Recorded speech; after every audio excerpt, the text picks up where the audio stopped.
Así que bueno, esta clase de hoy, ¿cierto? Las clases que vamos a tener durante esta semana y la próxima, forman parte de lo que la universidad denomina International Faculty, que son actividades de internacionalización para justamente poder exponerlos a ustedes a otros tipos de docencia con profesores internacionales expertos en distintas temáticas de gran prestigio que forman parte de otras instituciones prestigiosas en el mundo. En esta oportunidad tenemos la suerte de contar con el profesor Edgar Luna. El profesor Luna fue compañero mío también del doctorado en la Universidad de Washington. El profesor Luna es profesor e investigador titular de la Facultad de Economía de la Universidad Autónoma de Nuevo León en México. Es director del Centro de Investigaciones Económicas de la misma facultad. Además, ha publicado en distintas revistas internacionales como el Latin American Journal of Central Banking, el Latin American Business Review, la revista de Finanzas y Política Económica. También ha trabajado en temas de ciencia de datos. Así que tenemos el privilegio de contar acá con la presentación, la exposición, la clase, ¿cierto? La cátedra del profesor Luna. Así que, como les digo, es sumamente importante que pongan atención porque esto también va a ser parte de la evaluación del control 3 y de la segunda prueba solemne. Y después, al final de la clase, les voy a pedir que enciendan sus cámaras, ¿ya? Para que puedan colocarse en algún lugar donde puedan estar con la cámara habilitada para que se puedan presentar brevemente si es que el tiempo así lo permite. ¿Ya? Así que ahora dejo al profesor Edgar para que comience con su clase. Muchas gracias, Edgar, por la disponibilidad y participar de esta instancia de nuestra universidad. No, hombre, al contrario, Jorge, muchas gracias por la invitación. Y es un gusto estar aquí de manera virtual con todos ustedes. Muchas gracias. Hola, pues buenos días a todos. Digo, ya no me presento, ya Jorge me hizo el favor de presentarme y pues vamos a platicarles un poco durante estas par de semanas. Voy a estarlos acompañando aquí con la clase y vamos a estar hablando de modelos de tipo de cambio y los modelos, el modelo ISLM que ustedes ya abordado con el doctor Jorge. Eh, Qué bueno que mencionó Jorge, soy mexicano, estoy acá en Nuevo León, por si notan un acento en mi español y palabras que a lo mejor probablemente están muy jóvenes para saberlo, pero hay un programa muy famoso que en Latinoamérica lo hizo muy famoso la manera en que hablamos los mexicanos, que es el Chavo del Ocho. No sé si lo conozcan, muchos que son de mi edad probablemente sí lo vieron y van a ver que algunas palabras a lo mejor se pueden parecer, ¿no? Pero bueno, es un gusto estar aquí con ustedes y déjenles comparto una, les voy a platicar cómo vamos a hacerle aquí. Tengo una presentación en donde les voy a compartir como que la agenda de cada una de las clases y luego vamos a empezar a ver ya con una tableta, vamos a empezar a ver la parte intuitiva, la parte gráfica que está detrás de los temas que vamos a ver, ¿no? Entonces, déjenles comparto mi escritorio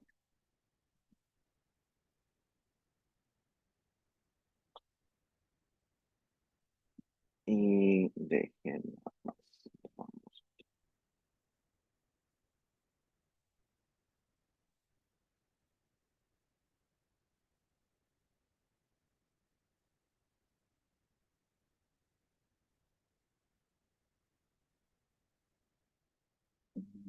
denme un segundo. Hace bastante que no utilizaba, después de pandemia acá en la universidad acá en México, ya no tuvimos clases virtuales. En la facultad son clases presenciales, nada más no tenemos este esquema, pero creo que ya pueden ver mi presentación, ¿verdad?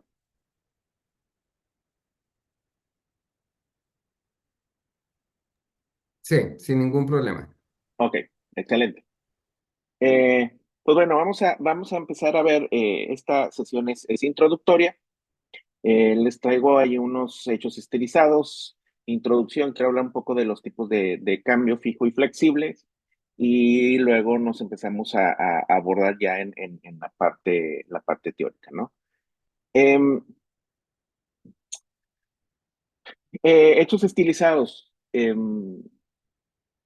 Lo que después o durante pandemia, todos vivimos la reciente pandemia, de hecho la padecimos, y nos tocó de cierta manera, em,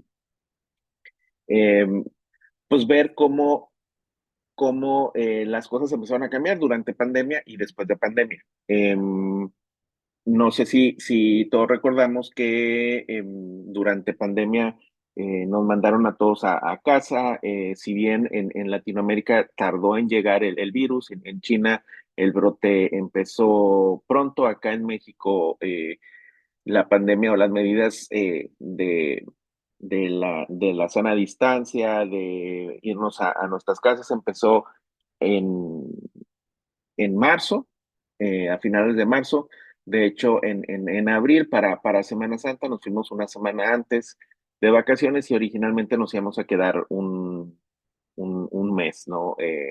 Ese era el plan. Terminamos acá en México la pandemia y las actividades. De hecho, en la universidad las actividades presenciales tardaron más o menos 2 años en regresar. ¿Y cuál es el punto? Durante pandemia, si recuerdan, todos nos fuimos a nuestras casas. Por ahí hubo, una contracción de la demanda importante. Tuvimos ahí varios choques, un shock de oferta también, el quedarnos en casa, pero también de demanda, en donde la mayoría de la gente no empezaba a salir fuera. Las compras bajaron, la demanda agregada tuvo ahí un efecto, ¿no? Y entonces, tengo aquí los datos, los hechos estilizados que hablan de la inflación mensual anualizada para el caso de Chile.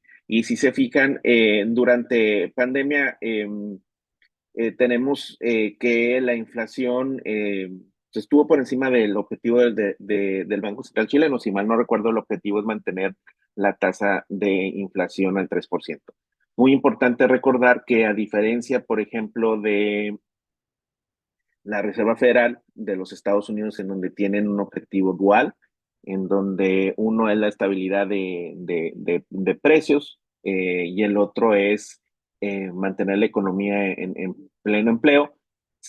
Por lo que estuve ahí checando, en Chile, al igual que el caso mexicano, su único mandato es la estabilidad de precios, ¿no? Entonces, y la política monetaria, a diferencia de lo que probablemente vieron en el modelo ISLM, va más, pensada en un objetivo. Los bancos se manejan a través de un objetivo y tienen una tasa de referencia que es la que van a ir, afectando, ¿no? Entonces, a diferencia del ISLM, donde ustedes probablemente vieron que no tiene una tasa objetivo de inflación, y tampoco tienen una tasa de referencia, una tasa de interés de referencia que les permita llegar a esa tasa objetivo. Generalmente pensamos que la política monetaria, o en los modelos ISLM, tradicionales, es a través del incremento de la oferta de dinero, ¿no? Y tenemos que este incremento de la oferta de dinero, se da a través de imprimir o quitar más dinero, pero actualmente los bancos centrales manejan, una tasa objetivo, y de hecho manejan una regla de política monetaria que les permite llegar a su objetivo de inflación. ¿Por qué estoy diciendo todo esto? Porque durante pandemia, se, em, se desbordó de cierta manera, después de pandemia, la inflación. Si bien durante pandemia vemos aquí, si se fijan, si me voy moviendo alrededor del 2020, que fue, el inicio de pandemia, vemos incluso una caída aquí de una inflación mensual del 2.5%. Recuerden, es inflación de cada uno de los meses, pero es anualizada, es con respecto al año anterior, ¿no? Y vemos que, pues, estuvo más o menos durante el objetivo, pero después de la apertura, la gente empezó a salir, empezó a presionar, hubo presiones un poco inflacionarias, después vimos todo el problema de la cadena de suministros, con el problema de la cadena de suministros se vino eh, presiones inflacionarias. Hay que recordar que, sobre todo para el caso de China, China es un gran proveedor de materias primas y de muchas cosas que consumimos en todo el mundo, sobre todo partes electrónicos que tienen que ver con la cadena de suministros de muchas de las cosas que consumimos. Y entonces la política de cero COVID en China, ¿qué pasaba? Había un brote. Al momento en que hay un brote, ¿qué es lo que hacían allá en China? Pues cerraban la frontera y dejaban de producir. Eso hizo presiones para que hubiera escasez de la mayoría de los productos que consumimos de China, y eso empezó a generar presiones inflacionarias en todo el mundo, ¿no? Y entonces empezamos a ver que, al igual que Chile, ojo, no es solo un fenómeno que se vio en Chile, se vio en la mayoría de los países. Empezó las presiones de inflacionarias. Si se fijan, empezó la inflación a estar por encima del objetivo del Banco chileno, hasta alcanzar su máximo ahí en el 2022 en una inflación en agosto de 14.1%, ¿no? ¿Qué es lo que sucede? Que, aunado a los problemas de la cadena de suministros, tuvimos otro problema, o las economías se enfrentaron a otro problema: el conflicto entre Rusia y Ucrania. Grandes proveedores tanto de energéticos como también de granos, y eso hizo que las presiones inflacionarias fueran aún mayores, ¿no? Y vimos que conforme va pasando el tiempo, como en la mayoría de los países, vimos que la inflación ya para el 2023, final del 2023 y el 2024, ya estaban dentro o muy cerca de la tasa objetivo. Vemos aquí que va convergiendo. Algo bien importante, si se fijan, encontramos que, al menos por lo que cubre la gráfica, vemos que la inflación se mantuvo, si bien estaba ya en niveles de un 4 o 5%, siguió estando por encima del objetivo del Banco Central, ¿no? Y un poco de lo que les decía es la tasa objetivo. La tasa objetivo es la tasa de interés que tiene los bancos centrales para manejar la política monetaria. Como les comentaba, a diferencia de lo que han visto en los modelos ISLM, la mayoría de los bancos centrales siguen una regla de política monetaria. De hecho, una de las reglas que se utilizan mucho en los modelos macro es la regla de Taylor, que esa regla de Taylor empíricamente pareciera que es cómo toman decisiones la mayoría de los bancos centrales. Hay muchos estudios que tratan de probar si realmente los bancos centrales toman decisiones con base en la regla de Taylor, ¿no? Eh, y lo que tratan de hacer es ver cómo eh, esta regla, si realmente, que es una regla más empírica, que es lo que creemos los economistas, cómo toman decisiones los bancos centrales, eh, tratamos de ver si esa regla se aplica a la mayoría de los países, y es como toman decisiones. Y en esa regla, al final del día, tenemos como en la mayoría de los bancos centrales, o en la mayoría, tenemos la parte de inflación, de expectativas de inflación, y por otro lado tenemos la parte de la brecha entre el PIB observado y el PIB potencial. Hay que recordar que ese tipo de reglas, porque tienen esos dos factores, la Reserva Federal les comentaba que tiene estos objetivos, este objetivo dual, ¿no? Que es la estabilidad de precios, y por otro lado tenemos em, em, la brecha, ¿no? Es decir, quieren mantener a la economía en el PIB potencial o en el PIB de largo plazo. Eh, Probablemente también están muy familiarizados con la tasa natural de desempleo, que cuando la economía está en la tasa natural de desempleo no significa que estamos eh, o significa que estamos en el PIB potencial, ¿no? Un poco me gustaría ver si podemos hacer, eh, que me gustaría interactuar más y escucharlos con ustedes, muchachos. ¿Alguien recuerda qué es la tasa natural de desempleo?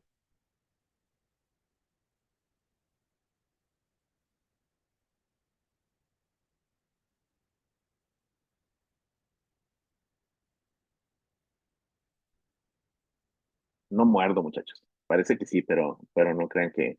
Si no, como le hago con mis alumnos, así aleatoriamente, y le pregunto a alguien, Paula Meyer, Hola, hola Paula, ¿cómo estás?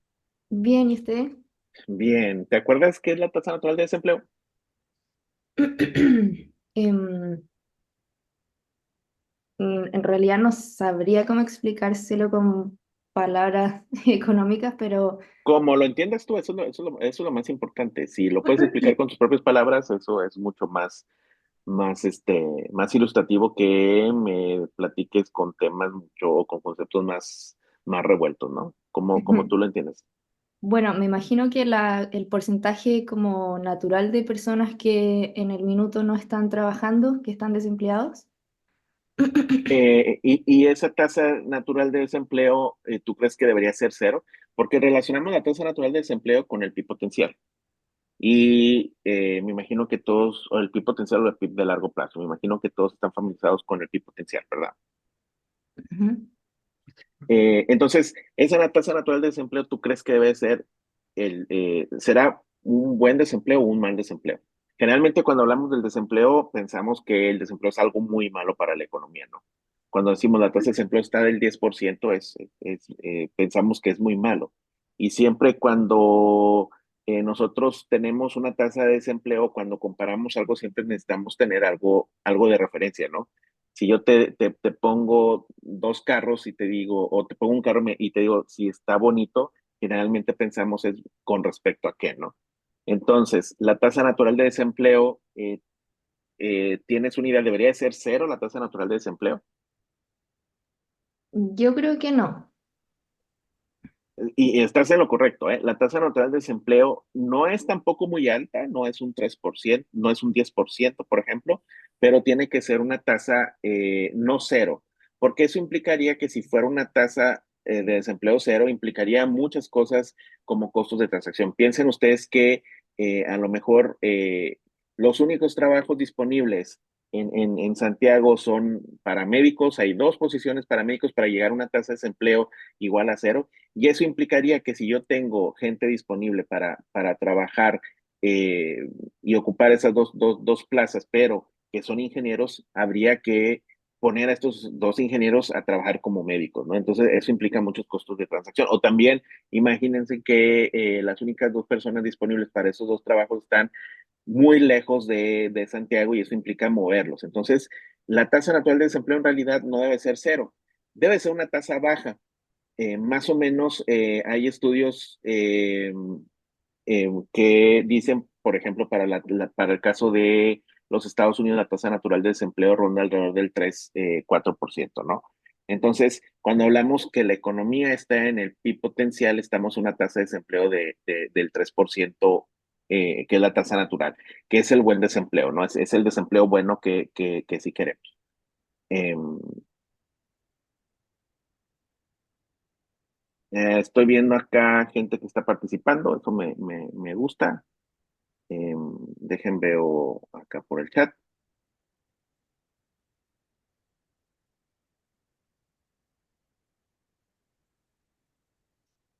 Eh, alguien me dice que las personas que no pueden de por sí trabajar, el desempleo. Bueno, eso no, acuérdense que la definición de desempleo es la gente que está dispuesta a trabajar disponible y está buscando. Por ejemplo, les puedo poner un ejemplo. Si ustedes no tienen trabajo, pero están estudiando y no están buscando trabajo, no se consideran desempleados, ¿eh? Simplemente no están dentro de de la fuerza laboral ahorita. La gente que está, por ejemplo, jubilada, no se considera desempleados, ¿no? Porque no están en búsqueda. Bien importante, para una definición de desempleo es gente que no está trabajando, está dispuesta a trabajar y está en búsqueda de trabajo. Eso es importante, ¿no? Les agradezco aquí a Fabiana que, que nos contó su opinión. Entonces, les comentaba que entonces tenemos, vuelvo siguen viendo mi pantalla, ¿verdad? Nada más para que me confirme que sí. Sí, sí, se ve Ok, perfecto. Sí. perfecto. Entonces, dentro de macro, dos cosas que nos ayudan o dos herramientas que tienen los hacedores de política monetaria, perdón, los hacedores de política son la política fiscal y la política monetaria. Y de hecho vamos a ver, nosotros lo vamos a ver en el entorno de sistemas de tipos de cambio. De hecho, la mayoría de los países actualmente cuentan con un tipo de cambio flexible, que de hecho sirve para estabilizar la economía. Es, piensen, yo cuando doy las clases de macro siempre les digo a mis alumnos que el tipo de cambio cuando es flexible, piensen que es como un resorte. Eh, si ustedes tienen los cimientos de una casa, no sé si en Chile, me imagino que sí están en zona donde tiembla. Acá en México, Ciudad de México es una de esas partes donde ocurren temblores constantemente. Y los edificios, cuando hacen los edificios, les ponen resortes o amortiguadores en la parte de abajo, para que en el momento en que se mueva la tierra, se empieza a mover, los edificios se muevan junto con ellos y no se caigan, ¿no? Entonces, ¿qué sucede con el tipo de cambio flexible? Pues de eso se trata el tipo de cambio flexible. Absorbe los shocks. Claro, va a haber ajustes. De hecho, cuando hablamos de tipo de cambio flexible, no hablamos de devaluaciones. Probablemente en Chile en algún momento se hablaban de devaluaciones y como en el caso de México durante mucho tiempo hasta el 94, donde se adoptó la política de tipo de cambio flexible, y hablamos ya de depreciaciones, porque el tipo de cambio, hagan de cuenta, es ese resorte que les digo, que se va a ajustar y va a permitir que cuando hay un choque en la economía, en lugar de que empiece a temblar y que el edificio lo absorba, perdón, y que el edificio lo resienta, el tipo de cambio lo absorbe y permite moverse de acuerdo con las fluctuaciones o los shocks que se vayan dando. Y claro, vamos a tener que el tipo de cambio se puede depreciar o apreciar, pero lo que sucede es que lo va a absorber. Antes, ¿qué pasaba? Cuando tiene un tipo de cambio fijo en la mayoría de las economías, pues piensen que estos edificios no tienen ese resorte, ese amortiguador, y cuando se mueve la economía, pues se tambalea todo el edificio porque no hay ese resorte, ¿no? Entonces, esa es una de las ventajas de tener un tipo de cambio flexible que permite que los shocks que van sorteando las economías los pueden ir absorbiendo y se ve la absorción a través de un tipo de cambio. Entonces, generalmente tenemos dos tipos de políticas que se pueden implementar para estabilizar la economía. Hablamos de estabilizar la economía cuando vemos estos shocks. Ya, por ejemplo, acá, perdón que me salte, pero se me olvidó hablar de un tema acá importante. Eh, Acá tenemos la tasa objetivo de inflación, y en esta tasa objetivo de inflación, dejen hago esto un poco más grande para que se logre ver.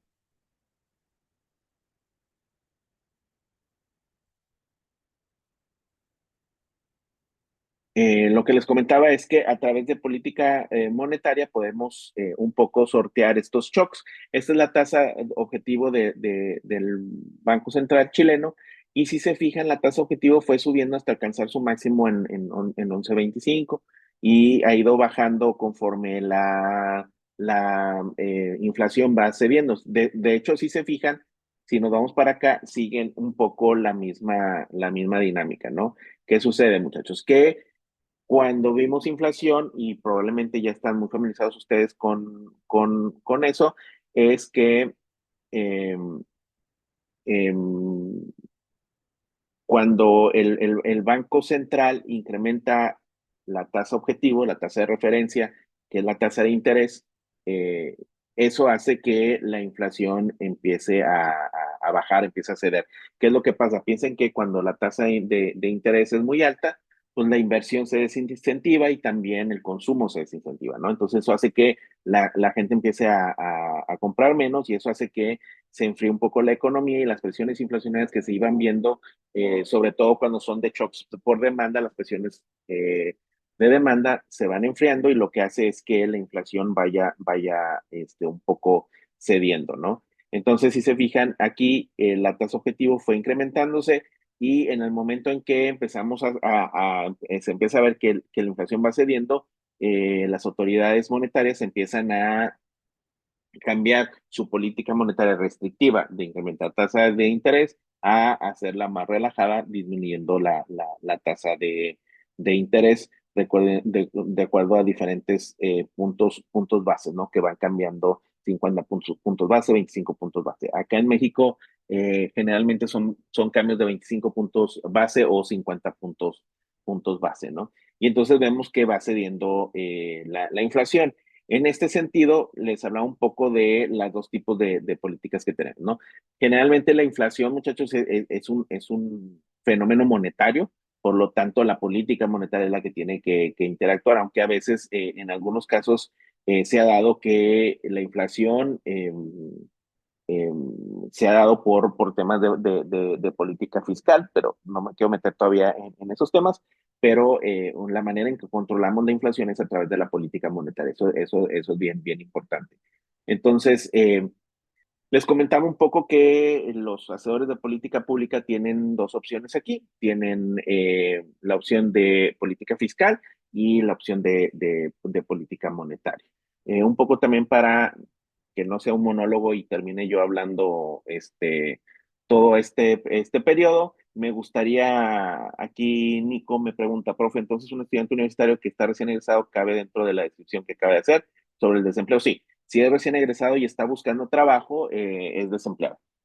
Eso es importante. Si está estudiando y no está buscando trabajo, no entra dentro de este concepto de desempleo.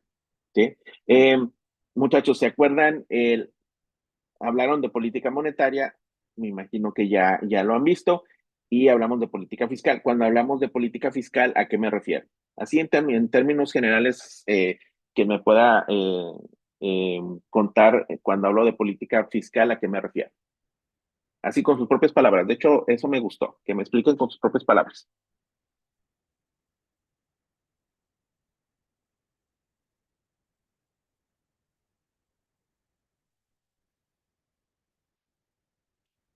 Hacemos igual, así aleatoriamente. José Andrés.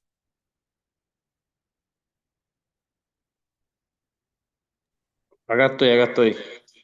Hola, José Andrés, ¿cómo estás? ¿Y usted? Bien, también, acá. Al final las políticas fiscales va a Ujú. ser las decisiones del gobierno con los ingresos y los gastos que va a tener. Ingresos tributarios y gastos tributarios. Y cuando hablas del gobierno, generalmente pensamos en la política fiscal en el gobierno nacional, no en el gobierno de ciertas provincias o estados, ¿no? Municipios o alcaldías. Hablamos de estas dos herramientas que tiene, y No, de hecho, nacional, a nivel nacional. a nivel nacional, exactamente. Y bien lo dijiste, tienen dos herramientas, impuestos, eh, que es la manera en que el gobierno también interactúa con la economía, y también el gasto, ¿no? Y puede ser el gasto, tanto el gasto en obra pública, en infraestructura, o el gasto transferencias también. Estamos hablando de transferencias hacia los hogares. Eh, Muchas gracias, José. Entonces, eh, tenemos esas dos herramientas que puede tener los asesores de política pública para estabilizar la economía, sobre todo, ¿no? Cuando hablamos de estabilizar la economía es eh, cuando tenemos que la economía no está creciendo, tenemos problemas en la economía o hay shocks en macro, y los economistas nos gusta hablar de shocks, que son shocks exógenos y que en la mayoría de los casos no son muy difíciles de prever, ¿no? Shock COVID, por ejemplo. Eh, el shock COVID, si bien sabíamos que estaba pasando en China, cómo nos iba a afectar era muy incierto, ¿no? Si nos iba a afectar, de qué tamaño va a ser el shock para la economía, Es un choque no se había visto antes, al menos recientemente en la historia reciente de la mayoría de las economías no teníamos este shock y cómo íbamos a hacer para resolver, ¿no? Un poco, porque creo que va a ser bien importante cuando veamos, porque vamos a ver que de acuerdo al tipo de cambio que tengamos, vamos a tener que hay políticas fiscales que van a ser o políticas que van a servir y otras que no van a servir de acuerdo al régimen cambiario que tengamos, ¿no? Cambiario que tengamos. Entonces, si me pueden decir cuáles son las diferencias entre las políticas fiscales y monetarias. Claro, una tiene que ver, la política monetaria tiene que ver con la oferta monetaria que vimos que en realidad es a través de la tasa objetivo que los bancos centrales de la mayoría de los países logran tener un efecto sobre la economía. Entonces, tenemos que es la tasa de interés se vuelve una pieza clave para la política monetaria y para cuestiones fiscales hay dos instrumentos, vimos, impuesto y gasto, ¿no? Esos son dos herramientas que tiene. Y ahorita vamos a ver un poco las políticas implementadas durante la pandemia en Chile, pero son estas dos opciones que tenemos y me gustaría saber eh, cuál es la diferencia de estas dos, muchachos. Así a grandes rasgos, si alguien me puede decir qué diferencia hay entre estos dos tipos de política. Claro, uno va enfocada al mercado de dinero y la otra va enfocada más a la economía real y sobre todo a la parte de consumidores, que es la que más afecta. Eh, Uno por los impuestos o las posibles transferencias y el otro puede ser el gasto en infraestructura, que puede ser también inversión pública, que eso también hace que la economía crezca. Pero, ¿cuáles serían las dos grandes diferencias entre estas dos herramientas?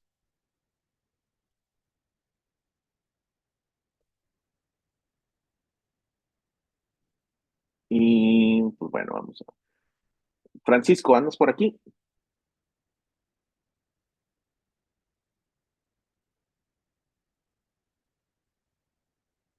Ah, aquí está Leonor, me está diciendo.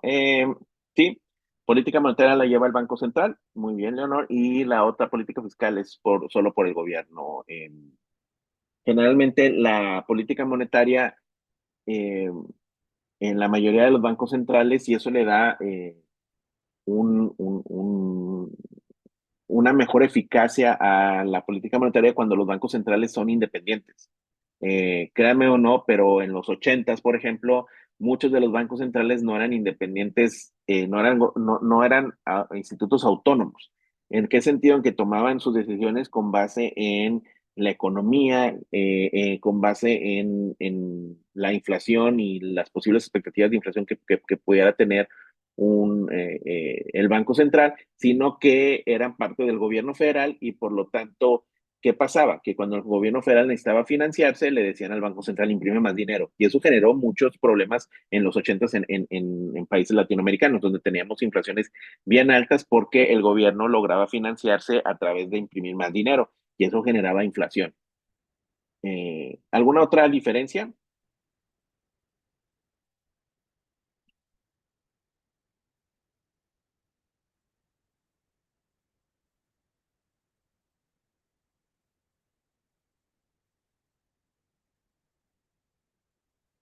Leonor, vamos a ver. Claudia, ¿andas por aquí, Claudia?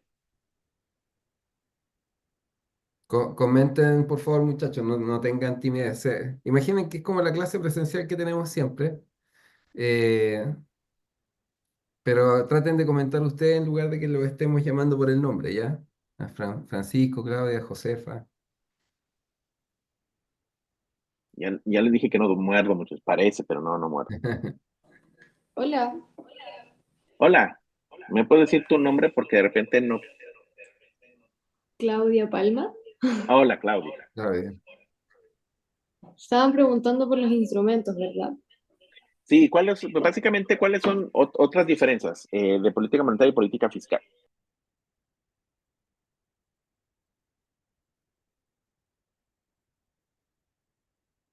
¿Cuál crees tú que sea Las la políticas política? monetarias utilizan herramientas relacionadas con el dinero y la tasa de interés.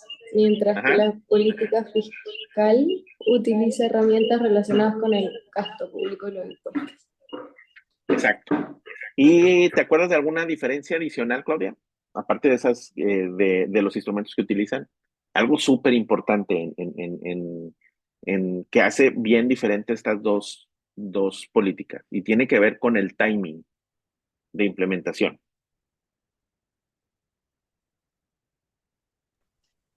Las políticas monetarias tienen un alcance más amplio, ya que pueden influir en la economía global a través del flujo de dinero y las tasas de interés. Va a tener su efecto, bien lo dices, a través de las tasas de interés y eso puede ayudar a tener más recepción de moneda extranjera, ¿o ¿no? Porque si en el momento en que cambian las tasas de interés, si yo estoy en el extranjero y quiero invertir mi dinero, pues busco mercados y si tenemos libre movilidad de capitales, pues voy a buscar lugares en donde pueda yo meter mi dinero, ¿no? Si va a tener un efecto, bien lo dices, en esa parte. Pero piensen ustedes, muchachos, muchas gracias, Claudia. En términos de la política monetaria se encarga de promover el crecimiento económico del país, bajando los intereses y estimulando la inversión. Ojo, sí, Francisco, eso es lo que conocemos y tenerlo bien claro. En Estados Unidos, donde la Fed sí tiene ese mandato, sirve para eso. Y generalmente los libros de texto que vemos hablan de ese mandato dual.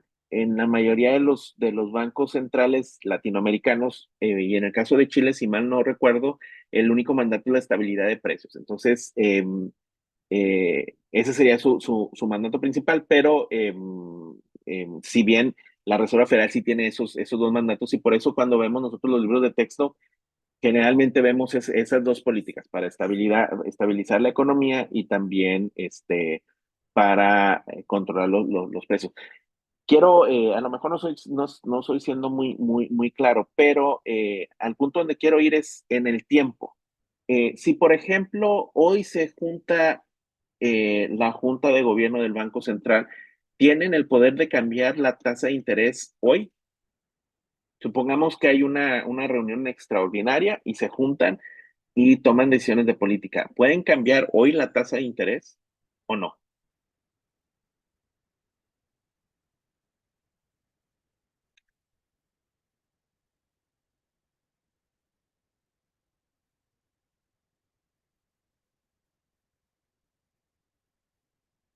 Santiago, ¿tú crees que sí puedan cambiarla hoy si se juntan?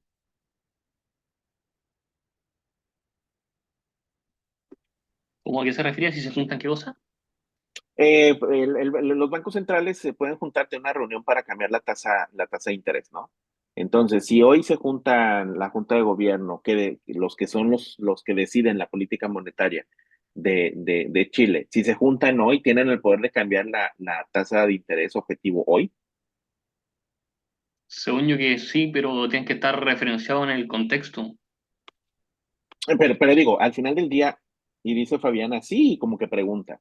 eh, yo creo que sí se pueden Sí. cambiarla. Si hay una reunión extraordinaria y los indicadores, claro, bien lo dices, tienen que analizar la economía para ver si cambian o no la política monetaria, pero imagínate que independientemente de eso, si se pueden juntar hoy, se juntan y la cambian. Sí. Ahora, ¿qué pasa si el gobierno federal quiere hacer ajustes en su política fiscal? ¿Ustedes creen que quieren, por No, ejemplo, eso es mucho más tardado, porque tienen que pasar exacto? muchos más protocolos, el Senado, los diputados, para que se aprueben las leyes. Eh, Santiago dio en el clavo que quería dar. Este, exacto, Santiago. La gran diferencia de estas dos políticas es que una es inmediata. Por eso generalmente cuando hay problemas en la economía, cuando queremos estabilizar la economía, lo primero que hacemos o lo primero que se hace es cambio en tasa de política monetaria. La política fiscal no la cambiamos porque tarda mucho tiempo. Incluso en algunos casos se ha visto que se tarde, ya sea demasiado tarde. Mm. Dentro de las administraciones norteamericanas, cuando ha habido cambios en política fiscal, de repente esos cambios se dan ya después que la recesión pasa. Entonces no tienden a ser eh, tan rápidas por el hecho de que tiene que pasar por Congreso, lo tienen que aprobar, se vuelven mucho más difíciles de implementar, ¿no? Por eso generalmente la política monetaria es la que más se utiliza. Aparte de ese cambio, esa diferencia que es bien importante, la última que quisiera comentarles es, si yo quiero incrementar el gasto, ¿tiene alguna consecuencia o no? ¿Y gasto público? Sí. O sea, si yo cambio la Sí, tasa po. de interés, sí tiene consecuencias en la economía. Pero Si cuando se yo aumenta el cambio, gasto público también tiene influencia, porque también incentiva la economía. incentiva la economía a los dos. Al punto al que quiero ir es que el gasto genera deuda para el Mm. gobierno federal, ¿no? Mientras que el cambio en la tasa de interés sí puede tener, claro, hace más cara la deuda del gobierno federal, pero no tiene ese costo de endeudarse o no. Y no depende también el límite de la capacidad de endeudamiento del país, ¿no? En Estados Unidos, por ejemplo, ha llegado el momento en que la deuda es tan alta que está limitada la, ¿El la gasto capacidad de público? endeudarse, ¿no? Que llega al tope exactamente. De hecho, Mm. en la última administración, en el último año de Biden, tenía que cambiar el techo de deuda porque estaban muy endeudados y llegó un momento en que empezó el año y no tenían presupuesto. ¿Por qué? Porque el límite estaba topado de deuda, ¿no? Entonces, eso es lo que, las dos grandes diferencias, el timing y el otro pensar en caso de una deuda, ¿no? Y ¿por qué les hablaba de estas dos políticas? Porque en el contexto que vamos a ver de tipo de cambio, vamos a ver que estas dos políticas van a ser muy diferentes, van a tener un efecto muy diferente. Hasta lo que han visto, cuando no tenemos una economía abierta, no tenemos tipo de cambio y las dos, la política fiscal, la política monetaria puede tener algún efecto sobre la economía a través de las curvas ISLM que ya las han de haber visto. Pero vamos a ver que en un contexto de tipo de cambio flexible o fijo, vamos a tener una mayor efectividad de ciertas políticas bajo diferentes regímenes cambiarios, ¿no? Y un poco de esto me gusta hacerlo, pareciera que a veces lo que dice el libro de texto no funciona en la realidad, ¿no? Eh, eh, y por eso quise poner un poco de las políticas implementadas durante la pandemia en Chile, ¿no? Hablamos de políticas fiscales y políticas monetarias. Generalmente, muchachos, utilizamos política monetaria porque es mucho más rápida, porque es mucho más efectiva. Cuando tenemos shocks como el shock de pandemia, que era un shock que jamás se había visto y es un shock grande, por ejemplo, no me acuerdo, ¿alguien recuerda cuál fue la caída del PIB en Chile en el 2020?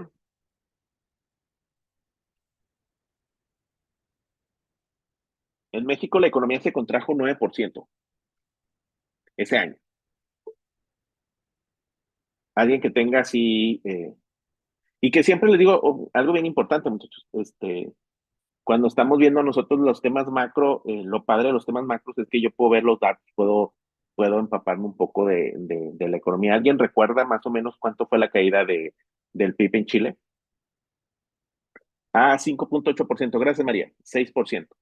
Eh, ¿Por qué creen que en México fue más grande, muchachos? ¿A qué se debió?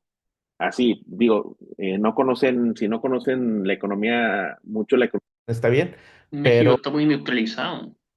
¿está qué, perdón? Está muy industrializado.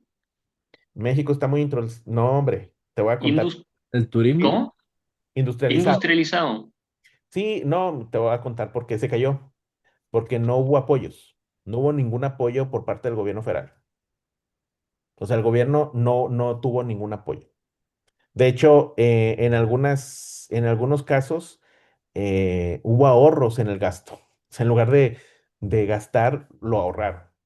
Esa es una de las grandes diferencias y por eso México, dentro de las economías latinoamericanas, fueron los que tuvieron una mayor caída durante COVID, porque no hubo medidas que se implementaron. Por lo que estuve checando, en Chile sí hubo políticas fiscales y monetarias. En caso de México sí hubo política monetaria, hubo una disminución en la tasa de interés, hubo inyección de liquidez, sobre todo a principios cuando nos fuimos a nuestras casas, había la duda de si no iba a haber suficiente liquidez, mucha gente fue y sacó dinero. eh, para guardarse el primer mes, porque tenían miedo de que iba a pasar algo con la liquidez, ¿no?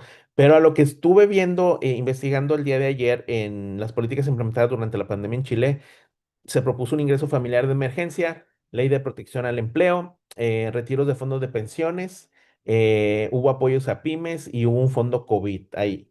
Entonces, esos fueron como que los incentivos que tuvieron o que hicieron em, el gobierno federal y por parte de las autoridades monetarias hubo una reducción de la tasa de política monetaria, la tasa de referencia, y también inyecciones de liquidez, ¿no? Para mantener los mercados funcionando. Em, ¿Se acuerdan alguna otra política que no esté aquí, muchachos, y que ustedes se han dado cuenta que hayan implementado en Chile? De nuevo, generalmente usamos política monetaria y van a ver que probablemente cuando había un shock en la economía chilena era la política monetaria la que intervenía, pero cuando vemos choques tan grandes em, como, como el de COVID, es cuando se requiere o tenemos políticas fiscales que entran en juego, ¿no?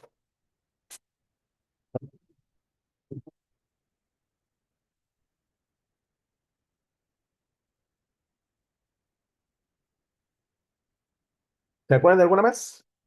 Si no se acuerdan, está bien. Creo que yo leí que eran las principales, ¿no? Ahora, ¿alguien sabe qué tipo de régimen de tipo de cambio tienen en Chile? Seguro es cesantía. Gracias, Debra. ¿Bajo qué esquema se maneja el tipo de cambio, el peso chileno? Flexible. Flexible. Gracias, Santiago. ¿Y saben desde cuándo tienen ese tipo de cambio? ¿Será de dictadura? ¿Me preguntas o me confirmas? Yo Las más. dos al mismo tiempo. ¿Perdón? Las dos al mismo tiempo. Ok. eh, ahí a lo mejor el doctor Jorge nos puede, probablemente si es de la dictadura, yo pensaría que sí. En Chile es un caso, es un caso bien particular por los cambios económicos que se hicieron durante la dictadura, ¿no? em, que probablemente pensando en esta idea de libre mercado, de la poca intervención del gobierno, muy al estilo de la escuela de Chicago, no me sorprendería que fue durante esos años, ¿no? Tipo de cambio, y les digo, la gran ventaja de los tipos de cambio flexibles es que van a servir de amortiguadores ante los shocks. Entonces eso ayuda mucho a ver cómo o ayuda mucho para contener los shocks, ¿no?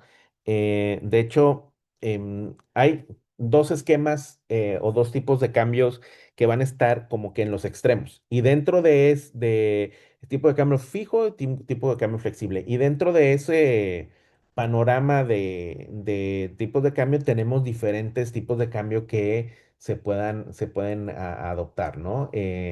Desde una dolarización o que un país adopte una moneda extranjera como suya. Y lo otro es el tipo de cambio flexible. Y hay diferentes tipos de cambio, como las cajas de conversión o tipos de cambio semifijos, donde tienen una banda de libre flotación, pero si pasa el límite superior o el límite inferior, interviene el gobierno, ¿no? Creo que empezaron a ver como que a grandes rasgos las dos diferencias y me gustaría que me platicaran eh, qué saben del tipo de cambio fijo, qué saben del tipo de cambio flexible, entre cuáles son las diferencias y cuáles son las ventajas y desventajas si lograron ver eso o lo que ustedes crean también, porque eso va a ser lo que vamos a ver nosotros, los tipos de cambio, sobre todo el flexible, que es el más utilizado, y lo vamos a ver el tipo de cambio fijo. Pueden participar en el chat o si quieren El abrir. flexible era sostenible a largo plazo y el fijo dependía mucho de la reserva. Exactamente, un problema o algo bien importante del tipo de cambio fijo es que debo tener muchas reservas, porque para mantener el tipo de cambio fijo tengo que meterle y meter o sacar dólares del mercado para mantenerlo fijo, ¿no? Para que no se me caiga. Y generalmente los tipos de cambio fijos están sujetos a especulación. La gente la apuesta para ganar dinero y decir, bueno, pues no lo van a poder mantener por un largo tiempo y le empieza a apostar y empieza a ejercer presión para que en el momento en que haya una devaluación, pues la gente que tenga dólares pueda ganarle, ¿no? Y de hecho, depende mucho de la, de las reservas que tienen de, de moneda extranjera. Hay que recordar que los países no tienen moneda extranjera, es decir, que eso también en algunos países cuando hablan de la dolarización, por ejemplo, o incluso en la Unión Europea, cuando se hace la Unión Europea y todos los países toman el euro como moneda común, ¿qué sucede con la política monetaria de esos países? ¿Qué creen que pase? O si un Tienen país, menos poder, pues, menos independencia. exactamente, no tienen independencia. Por ejemplo, imagínense si Chile decidiera dolarizar su economía y dijera, ya no va a haber más moneda nacional y vamos a utilizar todos dólares. ¿Qué pasa con la política monetaria? ¿Puede imprimir Chile dólares? No, No, cede la política monetaria y va a depender de quién. Estados Unidos, de su tasa y todo. Exactamente, ¿no? Em, em, gracias, Debra. No, no estoy compartiendo ya mi presentación. Entonces, depende de Estados Unidos, ¿no? Y de la política que ellos tienen que hacer, ¿no? La Unión Europea, cuando se hace, la política monetaria depende del Banco Central Europeo, ya no depende ni de Alemania, sino que depende de ellos, ¿no? Entonces ahí ya no hay política monetaria individual, sino es una general que un poco en la Unión Europea pasó algo así como que sincronizaron la política monetaria, pero se olvidaron de la política fiscal. Y hace un par de años hubo grandes problemas con países como Grecia, que su política fiscal fue muy flexible, es decir, era mucho gasto y bajos impuestos y tuvieron grandes problemas ahí, emitieron deuda. Y ahora se dieron cuenta que también habría que ver algo de política fiscal ahí, sincronizar o obtener más supervisión de la política fiscal de cada uno de los países, ¿no? ¿Qué otras cosas ven de diferencia entre tipo de cambio flexible y tipo de cambio fijo?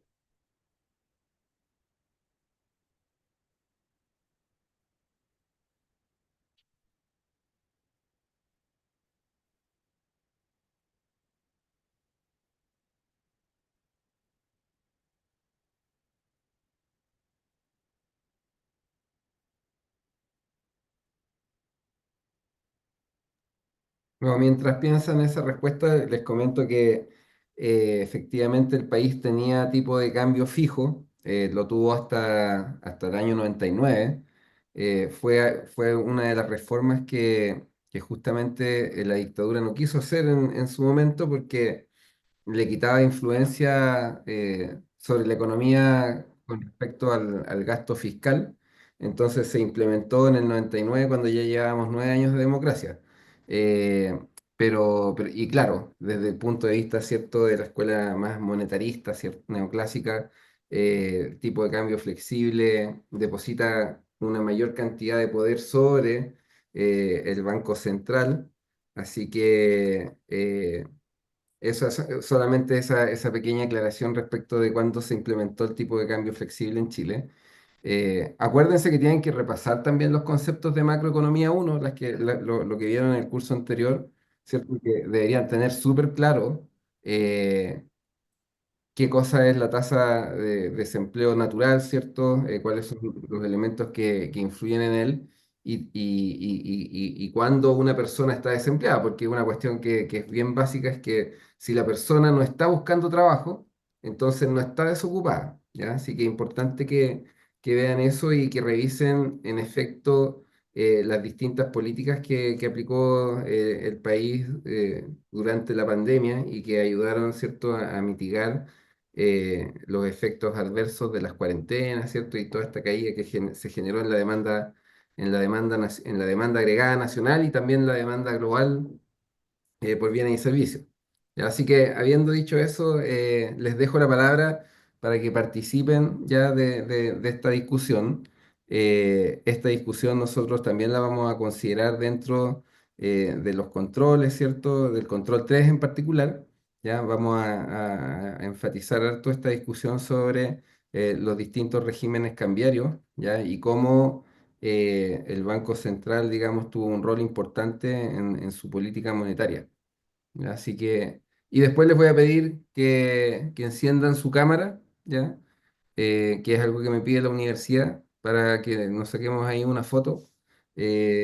Y también, si es que queda algo de tiempo en la clase de hoy, se puedan presentar. Digan la mención a la cual les interesaría eh, participar ahora si son de la malla nueva. eh, que de hecho lo son, ¿cierto? Indicaran básicamente si tienen alguna proyección de estudiar un magíster, no sé, en administración o uno en economía, como para también poder ir conociendo, digamos, las preferencias que tienen respecto de lo que podrían hacer una vez terminada la carrera, ¿ya? Que eso define un poco el énfasis también de la clase. Si van a ser economistas o si van a estar más vinculados a la administración, el marketing o los recursos humanos. Jorge, una duda, la clase se acaba, es de 8:20 a... Quedan como 25 minutos. Ok. Bueno, yo te digo 8:20 porque es hora de México. Sí, sí, Es 20 de ustedes, ¿no? Es hora y sí. media, ¿verdad? 11:20 acá, sí. Ok.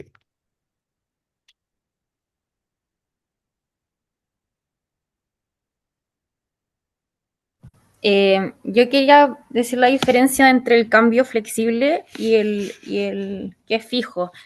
El fijo tenía que ver con esta como banda cambiaria en la que la entidad monetaria, que puede ser el gobierno, el Banco Central, está constantemente interviniendo para mantenerlo dentro de ese rango, y el flexible era el que al final estaba por las fuerzas del mercado, que es el que está en Chile. Claro, y hay dentro del tipo de cambio fijo puede haber que no hayan incluso bandas, ¿eh?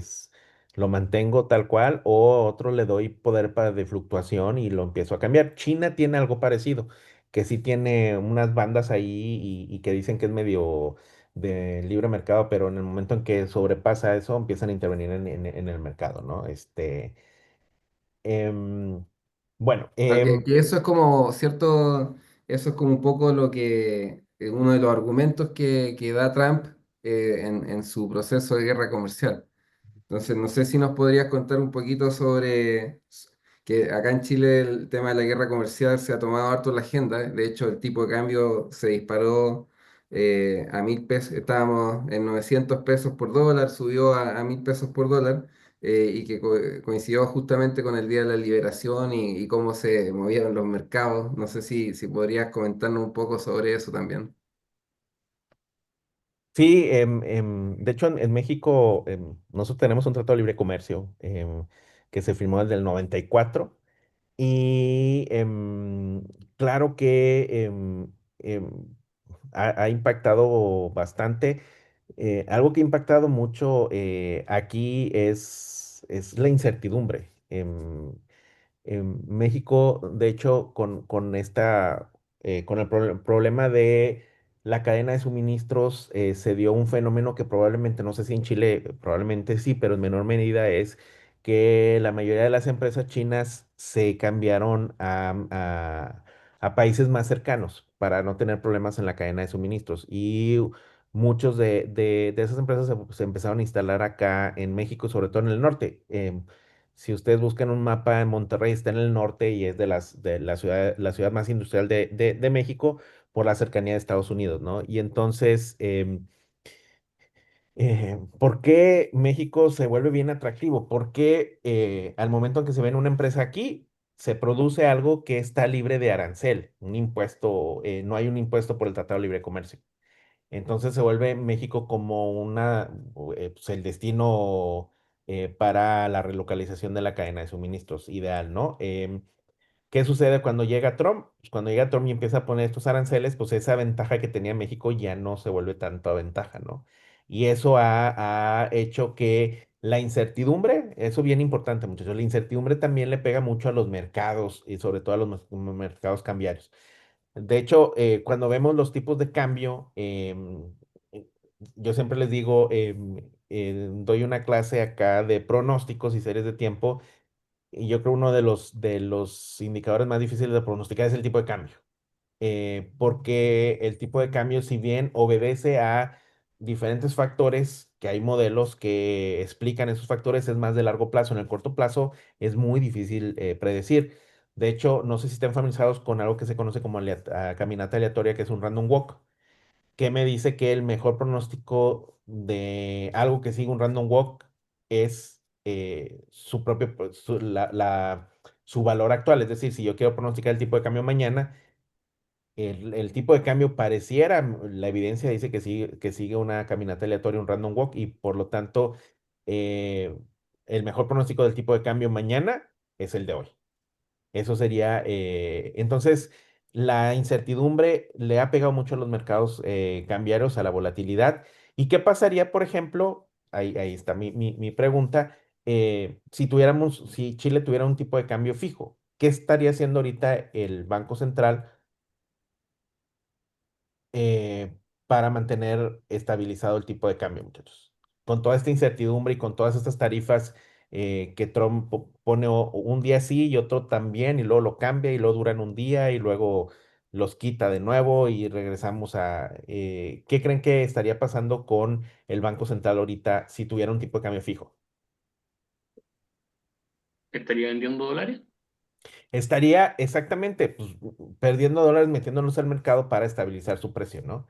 Eso estaría haciendo. ¿Y ahorita qué es lo que pasa? Pues lo deja y lo deja, lo va dejando fluctuar, ¿no? Bien importante también, muchachos, en política monetaria hay diferentes canales. En la realidad, ya en la práctica, hay diferentes canales para mantener la inflación. Eh, y unos es a través de em, cómo funciona la política monetaria, es a través del sistema bancario. Cuando la economía está bancarizada, surgen los efectos rápido. Les cuento, por ejemplo, en el caso de México, México, igual que Chile, muy parecido las gráficas. De hecho, cuando veía las gráficas de Chile son muy parecidas a las de México. La inflación pico también fue más o menos por las mismas fechas, un 10%, estuvo casi un 10% de inflación, y el Banco Central estuvo incrementando tasas desde un año y medio antes, cuando vimos que empezaba a bajar el pico. ¿Qué pasa? Uno de los canales por las que funciona la política monetaria son tres. Uno, expectativas, el otro es el tipo de cambio y el otro es sistema financiero. ¿Qué sucede en México?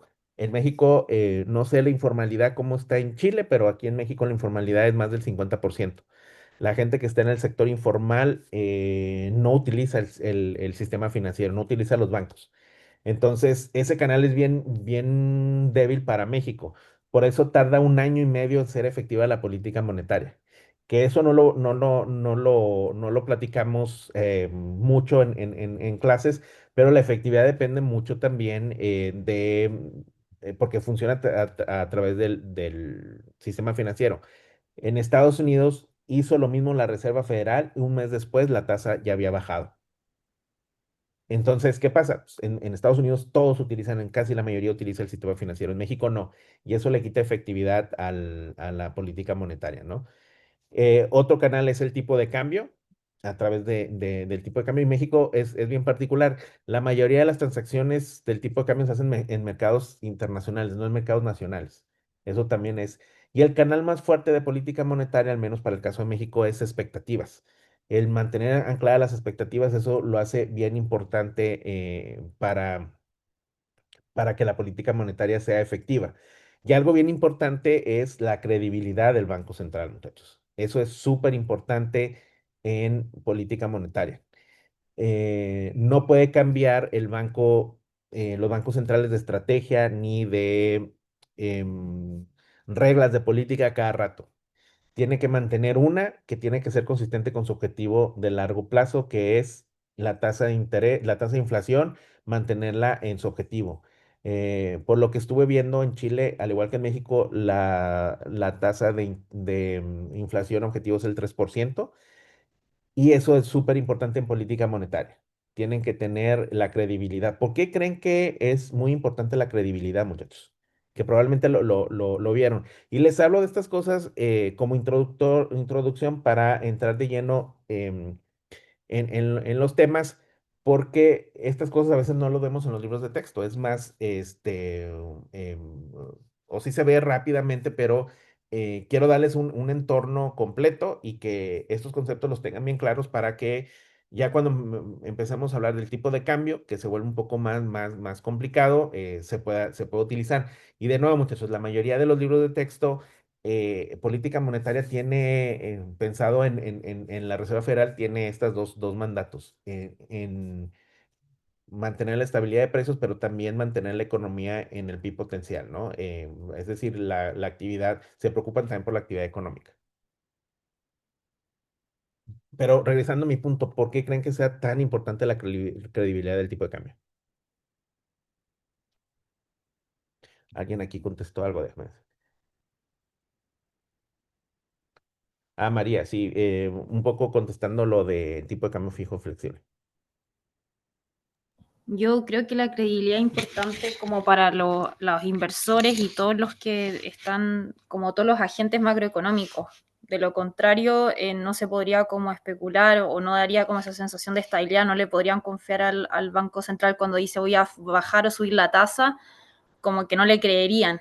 Por eso es importante como que tenga su reserva y todo, y que sea como creíble.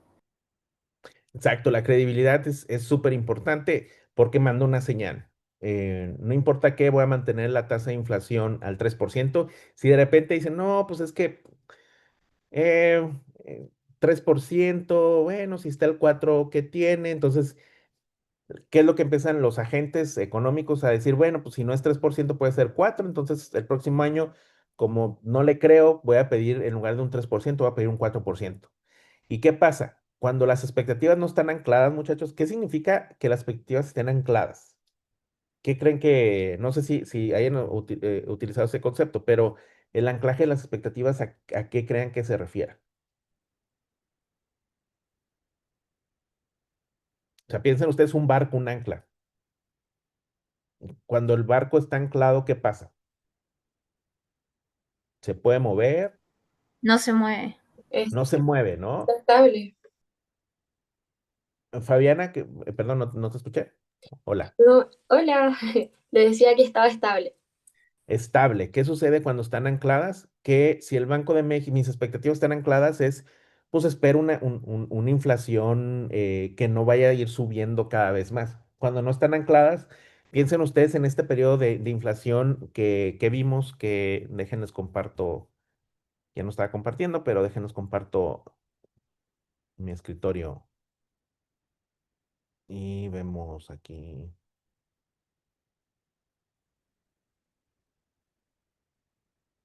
Dejen- mm,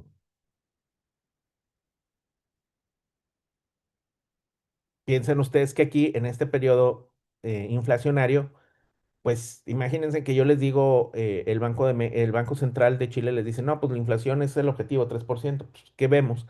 Que está en 7, que está en 14. ¿Qué pasa? Si el Banco de México no, si el Banco Central, perdón, no empieza a reaccionar, no le voy a creer. Y a partir de aquí, ¿qué va a pasar? Pues voy a empezar a buscar inflaciones más altas. Pero si empiezo a ver que, de hecho, miren, acá está, porque lo podemos ver, esta es la tasa objetivo. ¿Qué fue lo que fue haciendo? Vean, subiendo la tasa, ¿para qué? Para mandar la señal de que estoy yo casado con mi objetivo del 3%. ¿Y qué va a pasar? No importa qué, voy a subir la tasa de interés para mantener controlada la inflación y que las expectativas no se me salgan de control y que sigan ancladas. Si yo empiezo a ver, vean, por ejemplo, la tasa de interés más alta fue de 11,25, súper alta. Si eso tomó para bajarla, no importa qué, la voy a bajar. ¿Por qué? Porque está en juego la credibilidad. Si no hubieran hecho esto, ¿qué pasaría? Pues la inflación no estaría aquí y no estuvieran ya ancladas las expectativas. Entonces, bien importante para la política monetaria es mantener ancladas las expectativas. Bien importante porque es un canal. Si no están ancladas las expectativas, es bien difícil controlar la política monetaria. ¿Por qué? Porque piensen ustedes que si yo les digo que no están ancladas o si no están ancladas las expectativas, pues ¿qué va a pasar? Que hoy es 3% y no me creen, mañana van a pensar ustedes que va a ser un 5% de la inflación. ¿Y qué va a pasar?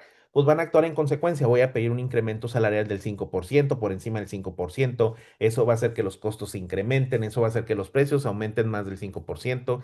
Y el próximo año, ¿qué van a decir? Pues la inflación no va a ser un 5%, va a ser un 10%.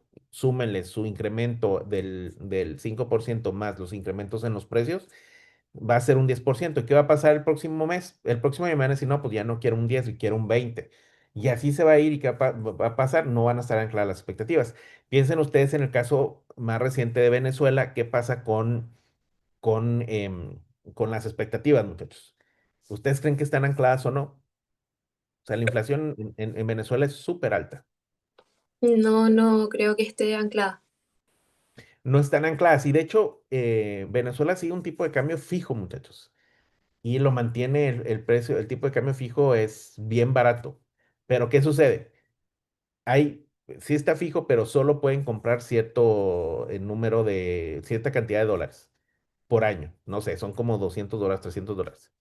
Es lo único al precio oficial. Si no, ¿dónde lo consigues? Sí, lo consigues que en el mercado negro. Ahí tienes un problema porque el Banco Central venezolano no tiene los suficientes dólares. Entonces, no lo puede defender, pero lo mantiene y nada más te doy, tienes derecho a cierto número de dólares y si quieres más, pues lo puedes comprar en el mercado negro, ¿no? Generalmente porque es un control de precios, ahí tienen algo tipo de cambio fijo, pero tiene un control de precios, entonces se vuelve más complicado. Y cuando tenemos control de precios de esa manera, ¿qué sucede? Muchachos, se genera un mercado negro, un mercado paralelo que en realidad el precio real de los bolívares está marcado en el mercado negro, no en el oficial, ¿no? Em, no sé si tengan hasta aquí dudas, preguntas.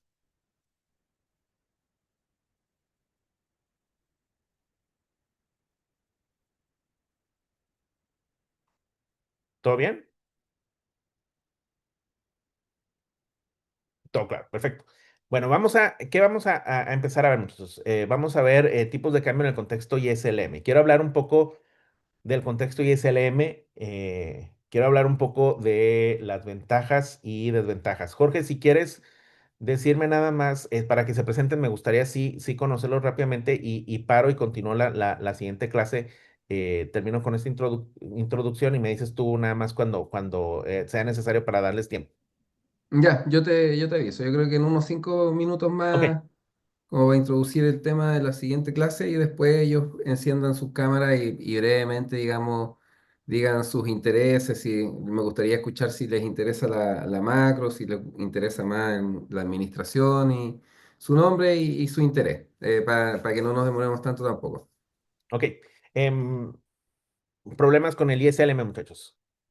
El ISLM, como lo conocen, no tiene fundamentos micro. Esa es una de los problemas que tiene el ISLM. Es decir, no tenemos consumidores maximizando, no tenemos productores maximizando beneficios, tenemos ecuaciones sino, o sea, sí tenemos ecuaciones y esas ecuaciones, créanme que modelan muy bien la realidad, porque esos modelos ISLM, aunque sean muy sencillos, sí me sigue dando mucho de lo que está pasando y me da para un análisis básico de la economía. El problema es que no tiene fundamentos micro, no tengo consumidores maximizando, no tengo productores este, maximizando. Ese es un problema que tienen esos modelos ISLM. Los modelos actuales modernos tienen consumidores, tienen productores maximizando, o sea, sí tienen estos fundamentos micro que probablemente ustedes los han visto en sus clases básicas de micro, que tenemos consumidores que maximizan su utilidad, su felicidad, de así decirlo, sujeto a una restricción presupuestal. También tenemos productores que maximizan su beneficio y que tienen una función de costos y que están maximizando por ahí. Ese es un problema que tienen los modelos ISLM. Otro problema que tienen los modelos ISLM básicos, que al final lo han podido resolver, es que los más básicos no tienen una función o una regla de política monetaria, lo que les decía. La oferta se mueve de acuerdo con la cantidad de dinero que se imprima, pero eso lo hace bien difícil, es bien volátil. De hecho, para estimar una demanda de dinero es muy complicado. Si no tengo una demanda de dinero, no sé cuánta dinero necesita la economía o cuánto dinero necesito yo imprimirle a la economía para tener una injerencia. ¿Qué es lo que funcionan ahora? ¿Cómo funcionan los bancos centrales? Es a través de una tasa de interés objetivo. Y piensen ustedes que para esa tasa de interés objetivo, pues ajustan la política monetaria. Lo podemos ver de esa manera, ¿no? Algo también bien importante que no he hablado de la política monetaria es que la política monetaria a largo plazo no tiene efecto. Es decir, es neutral. ¿Qué pasa? El PIB potencial, el de largo plazo, no es cuestión o no incremento el PIB potencial en términos de dinero, no es una falta de dinero. Es la estructura, son temas más estructurales. Si yo quiero incrementar la capacidad productiva de Chile, no es a través de imprimir dinero. Se tienen que hacer cambios, se tiene que hacer algo que haga que la capacidad productiva cambie. En México, les puedo poner un ejemplo, el Tratado de Libre Comercio hizo que esta capacidad productiva de México se incrementara. Antes del 94, la mayoría de las exportaciones eran de petróleo. Ahorita el petróleo no figura dentro de las exportaciones, son otros productos los que exportamos, autos, manufacturas. Pero eso hizo que se incrementara la capacidad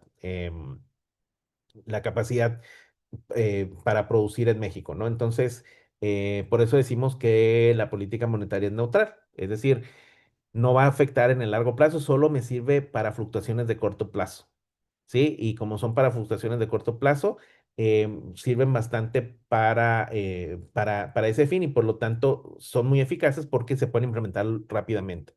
Lo que habíamos dicho, la política fiscal va a tardar más, ¿no?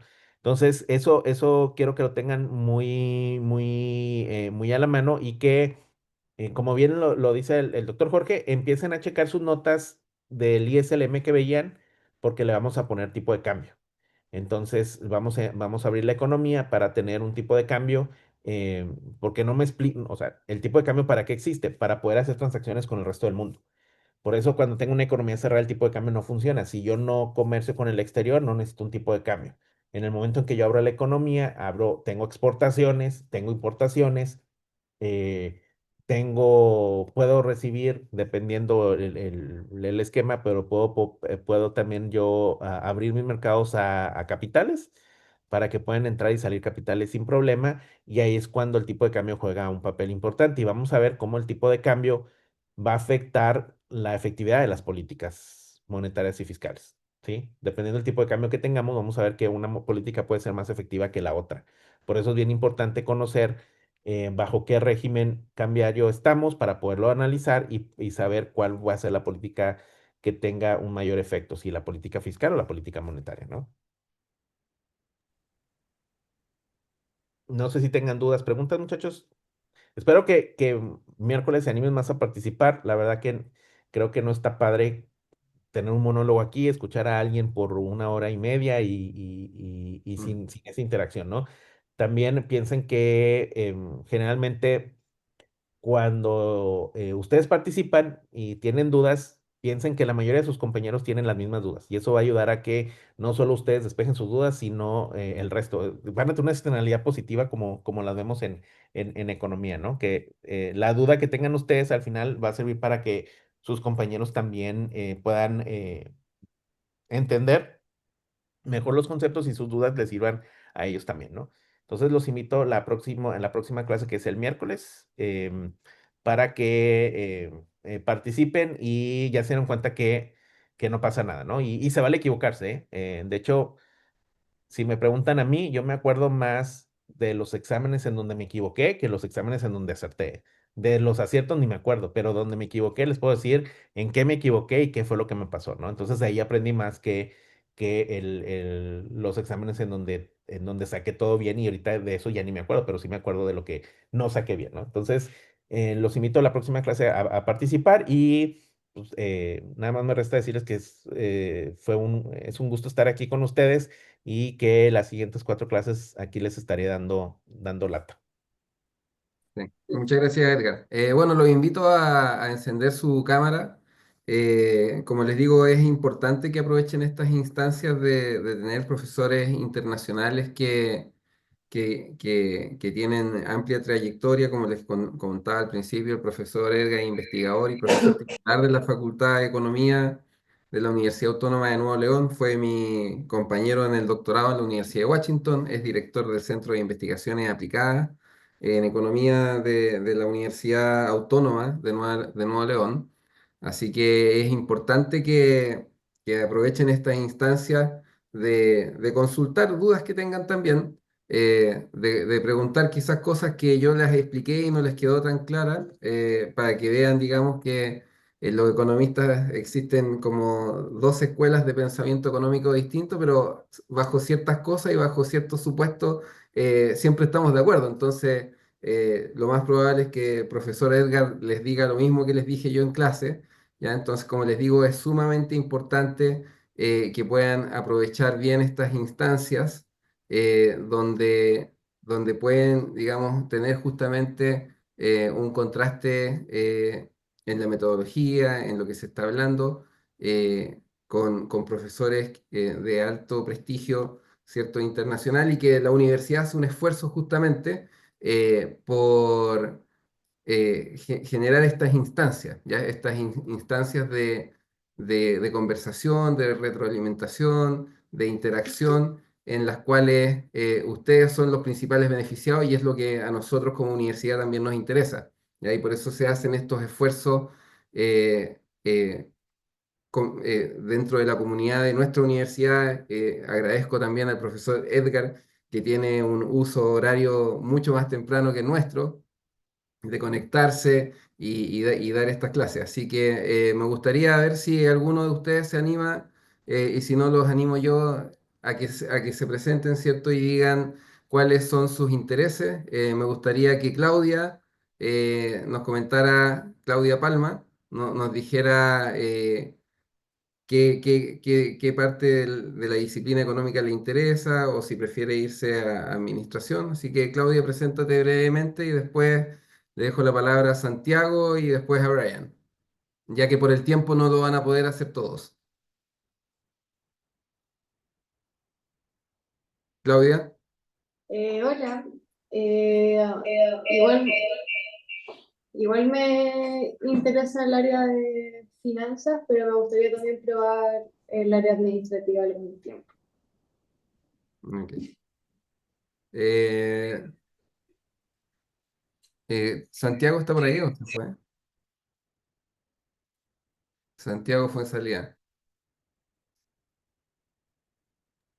Ahí estoy. Sí, no, a mí me interesa el área administrativa y me gusta más marketing, pero uno en el camino se va haciendo. Ujú. Y ahí uno, Correcto. uno nunca sabe lo que le espera la oportunidad y ahí uno se va embalando. Brian. Nada, lo mismo. Primero agradecer al profesor ahí por estar conectado de temprano con nosotros. Y también me interesa más por ahora el área de administración. Por ahora, siempre, ¿cierto? Uno puede Puede cambiar. cambiar el camino. Fabiana y Debra, y ahí terminamos. A mí me interesa el área de administración de empresas, más especializado por el área de marketing. Pero de momento, porque uno nunca sabe a futuro lo mismo. Muchas gracias, Fabiana. Hola, a mí también me interesa más el área de la administración. No le tocó a nadie que le... Sí, pero bueno, hay algunos que pueden, después de conocer la utilidad de este curso, irse por el área de la economía. Así que bueno, les agradezco que se hayan conectado y nos estamos viendo el miércoles nuevamente. ¿Ya? Así que pueden abandonar nomás la sala, yo me voy a quedar con el profesor Edgar un par de minutos Chao, y nos profe, vemos gracias. el día miércoles. Chao, que le vaya bien. Chao, chao, muchas gracias por la Chao, clase. gracias. Chao, profe, Chao, gracias. gracias. Bye, chicos.